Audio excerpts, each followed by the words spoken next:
Hello, this is Boyd in a skin suit named Jules.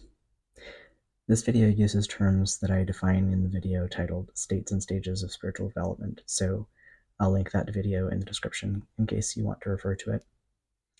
And thank you to the friends who helped me troubleshoot the problem that I describe in this video. I've been considering the term ego death. Some people use this term to refer to all of these transitions, subtle to causal, causal to witnessing, witnessing to non-dual. But that's not accurate at all, because after the first one, the thing that's dying isn't ego, it's something else. Also, we don't seem to have a term for the gross to subtle transition. What should we call that? I suppose we could say gross to subtle is body death, but that sounds like physically dying, and although I believe near-death experiences can cause this transition, it doesn't have to involve a literal physical death. Subtle to causal is ego death, that's fine. Causal to witnessing could be higher self death or soul death. Soul death maintains the two-word pattern, so that's nice. I also like how extreme it sounds, and it really is an extreme transition. Not sure what to call witnessing to non-dual, but I haven't experienced that yet, so maybe it's not my place to name it yet. But I want to be very clear that the phenomenon that people call ego death is not the obliteration of the ego.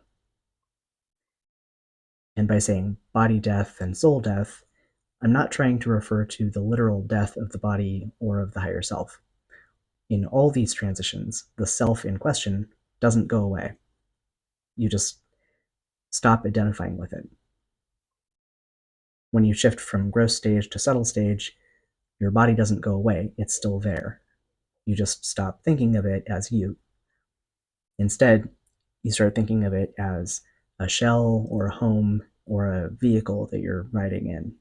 And you start identifying instead with the mind-emotion complex that, in this video, I'm referring to as ego. When you shift from subtle to causal stage, your ego doesn't go away, it's still there.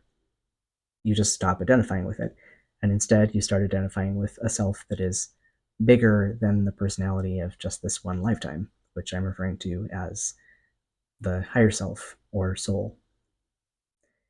And when you shift from causal to witnessing stage, your soul doesn't go away, it's still there. You just stop identifying with it and instead start identifying with pure awareness or void or some such. Maybe the word death is the problem. Maybe body disidentification, ego disidentification, and soul disidentification would be more accurate.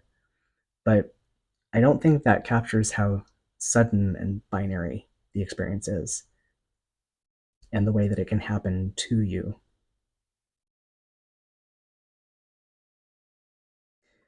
One of my friends, who happens to be particularly good at naming things, suggested the word severance.